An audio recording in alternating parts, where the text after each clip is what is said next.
This CCTV footage hides a disturbing secret.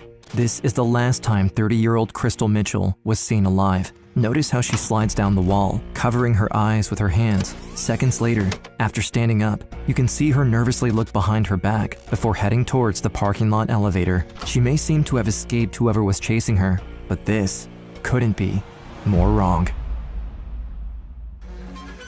Christel was 30 years old when she was found slain. She was on vacation in San Diego with her new boyfriend. Investigators say that he was previously convicted of domestic violence. The boyfriend was nowhere to be found. He's a brutal, evil person that has no regard for human life whatsoever. He was strangling with his bare hands. He was the weapon. The longer it takes to find him, the more powerful he is, and the more he would turn to murder.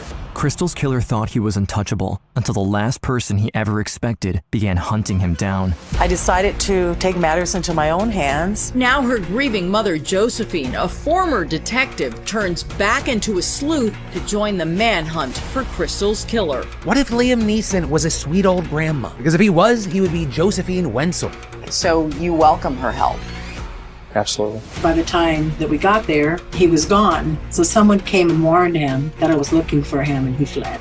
And that's when I started realizing that this was not going to be easy. Every day, his list of victims kept growing. With so many women's lives on the line, Josephine knew she couldn't afford to fail. According to the neighbor of a Mayan woman, he would beat her routinely. They could hear her screaming. The more reports I got, the more aggressive I became. Catching him would not bring my daughter back, but it would mean that somebody else's daughter does not have to die. He needs to be stopped. I am worried about the women out there. I'm never going to stop looking for you. Never. Until I bring an end to this. Vancouver, Washington, late 2012. 26-year-old single mother Christel Mitchell is getting ready to start fresh following a difficult divorce. She's planning to leave with her 2 young children, but the move is bittersweet since it means saying goodbye to Josephine, her loving and caring mother. So she said, "Mom, I'm moving to Arizona." She wanted to know that she could do it on her own. And I was really, really proud of her. Before moving to Phoenix, Christel had lived her entire life in Vancouver, Washington, a city over 1,000 miles away. However, despite the distance, she quickly fell in love with her new surroundings and began working as a property manager in and around the city. She just had this smile. She was just very funny and very bubbly and making jokes with everybody. She was very beautiful on the outside, but it didn't interfere with who she was inside. Since she didn't want her children to lose touch with their family in Vancouver, Christel sent them to Josephine's for a few months every year. But the summer of 2016 was different. After the kids' plane landed, Christel called her mother to tell her she'd be leaving for a last-minute weekend getaway to San Diego with her new boyfriend. Unbeknownst to Josephine, this would be her daughter's last phone call. So the next day, I woke up and I texted her, "Hey, what's going on? How are things coming?" Nothing. I started feeling sick to my stomach. I was like, oh my God, something is wrong here. And the phone call came in. When I saw that phone number, that area code 619, I knew. I just knew. Every parent's worst nightmare is receiving that phone call. When she heard the voice saying it was the San Diego police, Josephine immediately hung up and handed the phone to her husband. My husband called the number back. And as I was on the phone, I heard him say, "What? She's in a morgue." And I just screamed. And I just kept screaming, saying, "No, I don't want to hear it. You're lying." I covered my ears and I dropped to the floor and I just couldn't breathe. I was just so grieved. The death of a woman San Diego police are calling suspicious. Her body found in a condo unit at the Rancho Mission Trails condos in the 7600 block of Mission Gorge Road. When one of the condo's residents noticed a trail of blood leading to his neighbor's doorstep, he cracked the door open and called out if anybody needed help. After stepping inside, he made a grim discovery. On June 10th, 2016, a resident from the 7600 block of Mission Gorge Boulevard called the San Diego Police Department reporting the death of a female. We were able to identify the woman as 30-year-old Christel Mitchell. When officers arrived on scene, there were clear signs of a struggle. It was determined that her cause of death was strangulation. So vicious that the strangulation resulted in fractures to her neck.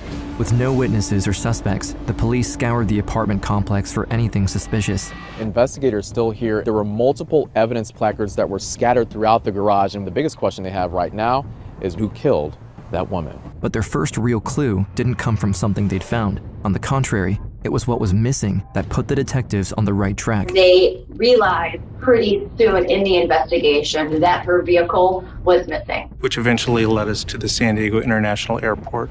Christel's car was found abandoned in the parking lot there. But that was not the only piece of the puzzle missing from the crime scene. Christel, a mother of two, was 30 years old when she was found slain. She was on vacation in San Diego with her new boyfriend, a bodybuilder and former Marine named Raymond McLeod. The boyfriend was nowhere to be found. While the mystery thickened in San Diego, Josephine and her family had to deal with the emotional turmoil caused by Christel's death. On one hand, she had to remain strong and avoid further traumatizing her grandchildren, but on the other, she also had to deal with the insurmountable grief she was feeling. Before revealing the devastating truth to the kids, she made sure they'd remember the love their mother had for them. So before Christel put the kids in the plane, she took them to Build-A-Bear and she made them special stuff and she put her voice in it. Hi, my wee baby. Mommy loves you. I just told them that your mom was strong. She wants the best for you. I keep her alive in their mind. The following week, the family attended Christel's funeral. Amidst the tragedy, Josephine did her best to make the children understand that they would be staying with her from now on and that their mother was truly gone. And then the next day, he sat the kids down and just said, Mommy's dead. Mommy went to heaven. So I got her a white casket. We got a bunch of markers with different colors. And we let the kids draw on her coffin, write her notes and letters. And just let them hang out so they can understand that Mom is really gone. As Christel's family grappled with their loss, the San Diego police turned their attention to McLeod, the mysterious boyfriend who disappeared without a trace on the night of her murder. And what they uncovered completely changed the course of the investigation. As we started looking into Mr. McLeod's background, we did notice a pattern of behavior with women and violence. Investigators say that he was previously convicted of domestic violence against his first wife out of Phoenix, Arizona. He has a pending charge out of Riverside County, California, where he was accused of attempting to strangle his third wife. With all murder investigations, we keep an open mind. But during the investigation, we've ruled out, in my opinion, all possibility that anyone other than Mr. McLeod was responsible for her death. And we later learned that Mr. McLeod had rented a car and had driven away, eventually going into Mexico.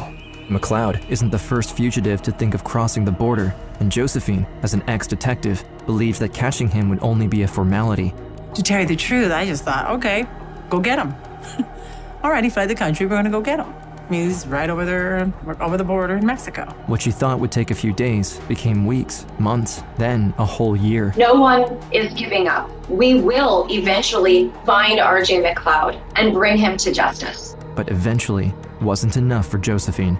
I just thought, you know what? Something is wrong. I knew that there's more that can be done. Now her grieving mother, Josephine, a former detective, turns back into a sleuth to join the manhunt for Christel's killer. I'm a former police detective on the island of Guam. I've been involved in a lot of investigations. What if Liam Neeson was a sweet old grandma? Because if he was, he would be Josephine Wentzel. The former police detective is making headlines like accused killer messed with the wrong mom. Josephine became a mom on a mission who felt she needed to take matters into her own hands to find justice for the daughter she loved so much.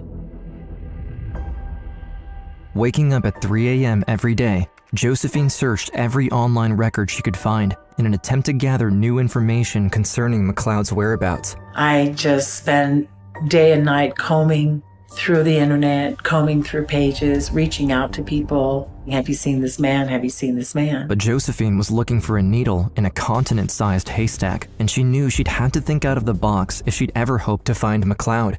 One day, while browsing some shady website, she stumbled upon a tracking technique usually only used by federal agents, a barely legal process known as geofencing. Basically what it is you put a line around a map of where you want to search. You put in keywords and any conversation had with social media would come up in that area. We do not know the details, but Josephine somehow managed to access a geofencing network and, once inside, quickly found a new lead.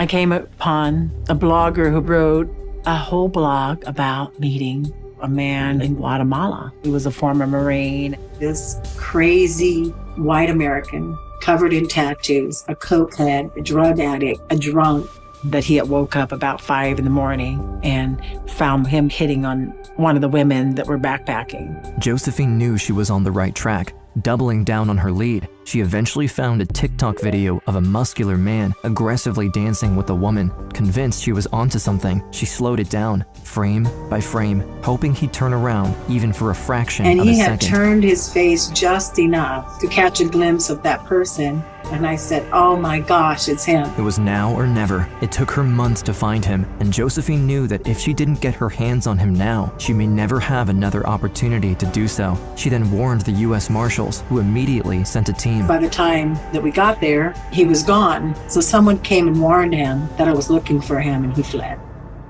Josephine was devastated by the failed capture attempt in Guatemala, but she didn't let that stop her. On the contrary, she felt compelled to not only warn the public about McLeod, but also confront the people who dared to help the killer. If you see this man, please, he's conniving, he's charming. This is how he got my daughter. Please don't trust him. He's dangerous, he's very violent. And if you are hiding him, if you are protecting him, my daughter's blood is in your hands as well. Josephine Wentzel, former police detective. From there, Josephine decided to make more media appearances. She agreed to interviews for documentaries, podcasts, television shows, and news stations. She figured that public attention would push the case forward, and it was about time because the latest clues she uncovered didn't paint a pretty picture. According to the neighbor of a Mayan woman, he would beat her routinely. They could hear her screaming. Isn't that true, Josephine? Yes, I was told that she was beaten so badly, is how the woman described it. She just said so. In fact, the neighbors say they don't even know how the woman lived. So if this guy walks, there will be another victim. Catching him would not bring my daughter back, but catching him would mean that somebody else's daughter does not have to die. The sightings and rumors from Central America were rapidly escalating.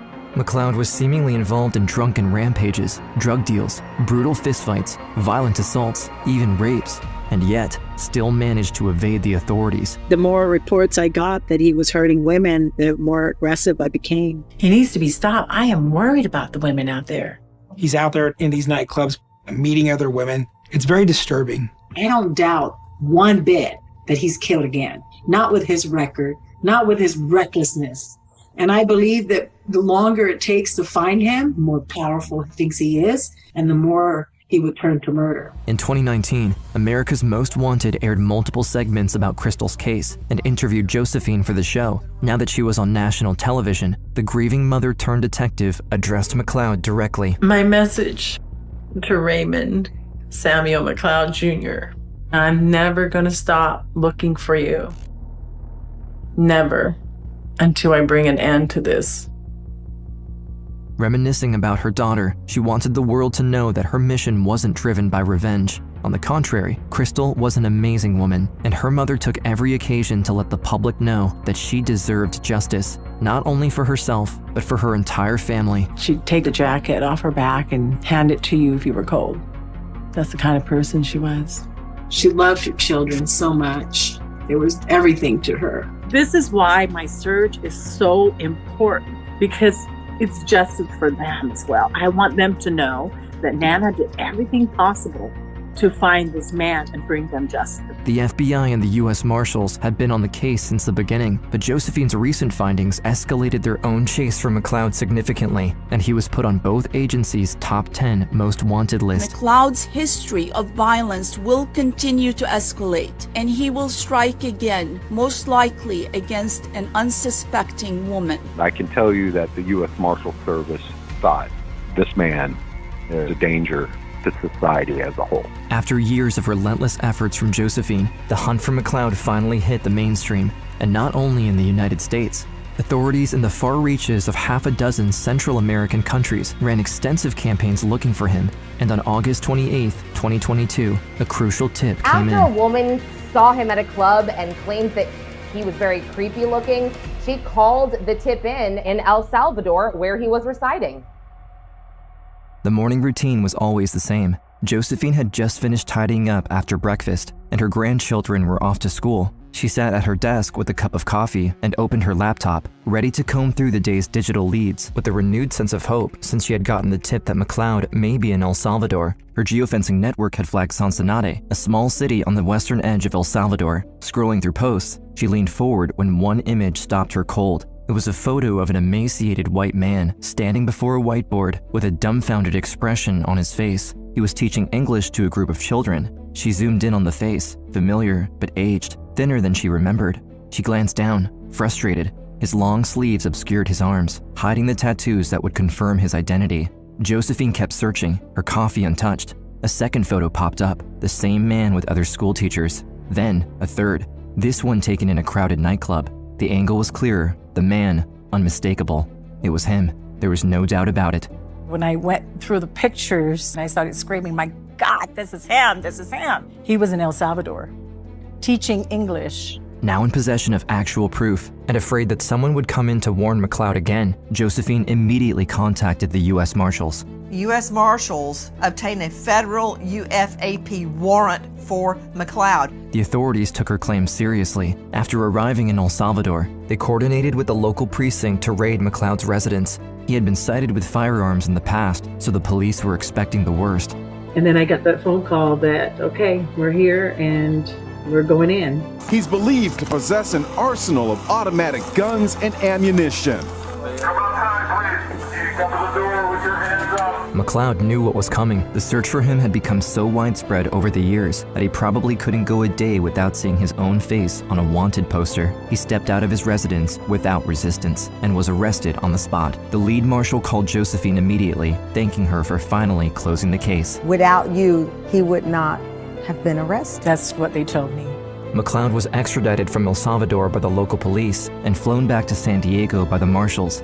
There, Josephine stood before a crowd of journalists and finally announced his capture. But the number one thing for this conference is, yes, I got him.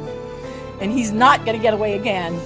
Even though she caught him, Josephine's quest for justice was far from over. One question left unanswered since the beginning of the manhunt is how McLeod managed to stay on the run without any money for so long. The truth was revealed before the hearing. He has rich parents who sent him $10,000 on the day he killed Christel, hired the best lawyers in San Diego, and celebrity experts like Dr. Drew Pinsky for the preliminary. Dr. Drew is far from a reliable doctor. He has built a career off of exploiting sick people. Celebrity rehab goes against pretty much everything that any medical professional would do for someone who was in a serious state of addiction. Dr. Drew, what is your mother problem? Together, they dragged the procedures for over 2 years, delaying the preliminary hearing 10 times over.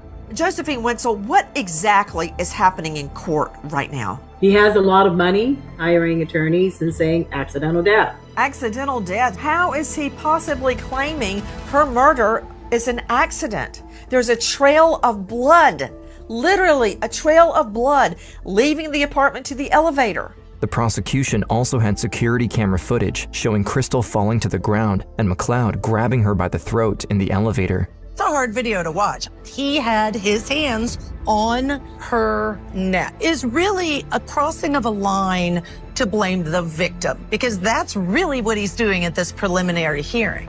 Victim blaming, victim shaming, and victim alienation. But when you look at that video of him in the elevator, this did not appear that she wanted this. The defense claimed Christel's death was accidental, saying she had asked McLeod to choke her during some sexual game. But the prosecution argued this was a lie, pointing out he had assaulted many past partners, including his ex-wife Rachel, the victim in an ongoing attempted murder case against him. A witness of the brutal attack even testified at the preliminary. I unlocked the door and he was on top of her. She was gurgling, her lips were blue, she was no longer able to speak and was struggling to breathe. Evidence will show that it took several people to actually pull the defendant off Rachel and stop him from strangling her. They got him into the hallway and he still tried to go after her and again started strangling her again. At that point, they were able to pull him off of her. They got him out of the house and called police. You know, Nancy, a horrendous set of circumstances, just a tragic state of affairs that played out and it was not intended. Are you serious? Is this a joke? I mean, are you just saying this because you don't know what else to say? That's the claim that his defense is bringing, and I'm just sort of trying to articulate that for your viewers. So then, yes. Okay. Following the preliminary hearing, all eyes turned to Josephine. She knew she'd soon have to take the stand at the trial, but the grieving mother still wasn't sure how she would hold up when put face to face with a man who killed her daughter. In October of 2024, on the air of Cheryl McCollum's podcast, she even expressed doubt regarding her ability to testify, something the show host quickly countered by pointing out the courage it took to come this far and her ability to channel that bravery once more. You are the X factor here. Your determination, your just flat out bravery for your child. You were fearless. That's how you get at this capture. This is you. So when you say, I don't know how I'm going to fare, I do. You're going to walk in that place like the boss you are. You're going to look right at him. You're going to testify, and he's going to stay in jail for the rest of his natural life. The trial is set to begin in January 2025, and Josephine is confident she'll finally get justice for her daughter and her grandchildren. Someone asked me, when will I feel that we're done with this?